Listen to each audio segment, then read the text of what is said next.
نحمده ونصلي ونسلم على رسوله الكريم أما بعد فأعوذ بالله من الشيطان الرجيم بسم الله الرحمن الرحيم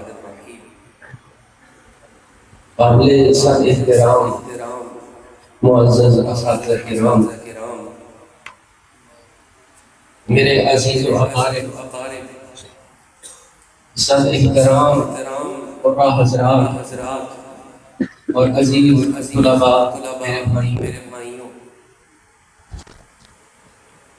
بڑی شفقت اور بڑی مہربانی محترم جناب نعیم الدین صاحب نے مجھے حکم فرمایا کہ آپ اپنے خیالات کا اظہار کریں۔ بہت ساری باتیں، بہت ساری یادیں میرے ذہن میں گردش کر رہی ہیں، مگر الفاظ میرا ساتھ نہیں دے پا رہے۔ اگر کچھ کہتے ہوئے، بولتے ہوئے مجھ سے کوئی خطا ہو جائے، میں دست بدست یہ التجا کروں گا کہ اس سے درگزر فرمائیے گا۔ میرے والد محترم کوئی عام شخصیت نہیں تھے، ہر ایک شخص کا والد ہوتا ہے اور وہ اس کے لیے بڑا ہی بلند مقام رکھتا ہے، وہ اس کے لیے اس درجے پہ فائز ہوتا ہے جہاں کوئی دوسرا نہیں آ سکتا ہے۔ ہر ایک شخص کے لیے اس کا باپ بڑا ہی عظیم ہوتا ہے، مگر میرے لیے میرا باپ عظیم سے بھی عظیم تر تھا۔ وہ ایسا شخص تھا جو صرف میرا باپ نہیں تھا، وہ میرا بہترین دوست تھا۔ ہم بیٹھا کرتے تھے، باتیں کیا کرتے تھے، آپس میں ہر ایک بات کو ڈسکس کیا کرتے تھے۔ وہ میرے ساتھ طویل بیٹھک کیا کرتے تھے۔ ہم سیاست کے اوپر، مذہب کے اوپر، کرکٹ کے اوپر، دیگر امور کے اوپر ہم وقت بحث کرتے تھے۔ کبھی وہ اپنی پرانی یادیں مجھے سناتے، کبھی میں اپنی باتیں ان کو سناتا۔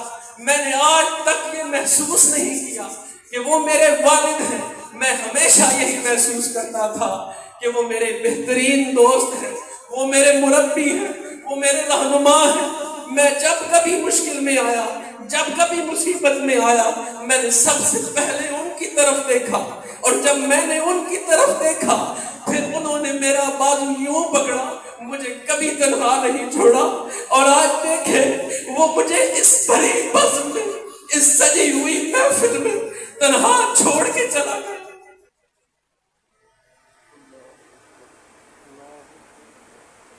مجھے یاد ہے میری امی جان نے مجھے بتایا، جب میں چھوٹی عمر کا تھا تو ابو جان اور امی ایک کرائے کے مکان میں رہتے تھے۔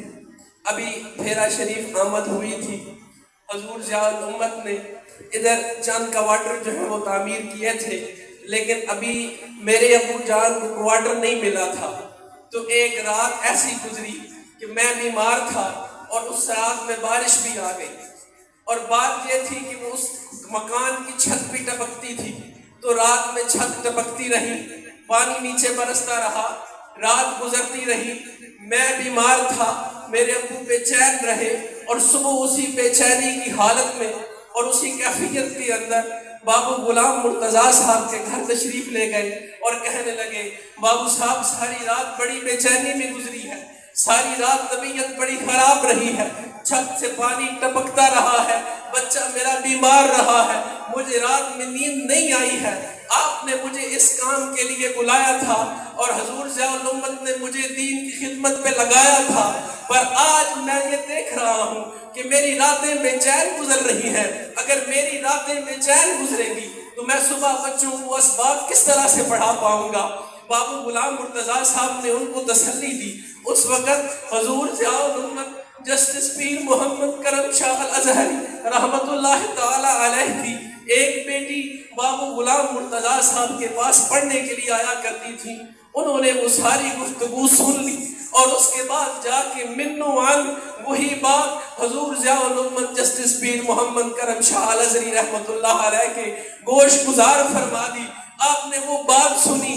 اس کے بعد سے آپ نے اپنے خلیفہ مختار سے اس نے ایک کوارٹر جس پہ آج ہم رہ رہے ہیں وہ اس کے پاس تھا. اس سے کہا مختار کوارٹر کی چابی مجھے دو اور وہ تمہارا جو سامان ہے اس کو ایک کمرے کے اندر بند کر کے تالا لگا دو. وہ چابی لی اور چابی لے کے ابو جان کمرہ نمبر 1 میں پرانی بلڈنگ دارالعلوم کی اس میں بیٹھ کے پڑھا رہے تھے. آئے اور کہا ارشد صاحب یہ لیجئے چابی, مکان آپ کو مل گیا. آپ میرے ابو نے وہ چابی پکڑی, خوشی خوشی نئے گھر آئے, سامان منتقل کیا. جب رات گزری صبح ہوئی حضور ضیاء الامت نے پھر کرم نوازی فرمائی. گھر میں اس کمرے میں آئے اور آ کے پوچھا ارشد صاحب ہن راتی نیندر آ گئی آئی, ہن رات لگ گئی آئی. میرے ابو نے جواب دیا حضور اب تو اتنی سکون کی نیند آئی کہ ایسے پہلے کبھی نہیں آئی. میرا یہ دل کہتا ہے آج جب جمعے کی اس شام میں میرے ابو جان قبر کے اندر تشریف لے گئے ہوں گے, حضور ضیاء الامت ضرور آئے ہوں گے اور یہ کہا ہوگا عبد المجید ارشد اٹھ رات چنگی لگی.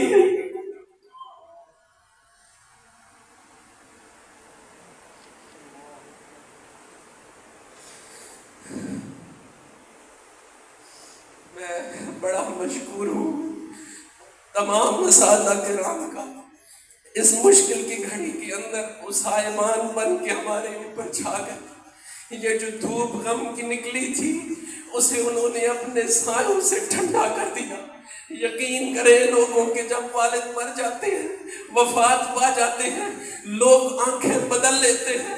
یہ عجیب لوگ ہیں, ہر ایک شخص محبت کا پیکر بنا ہوا ہے.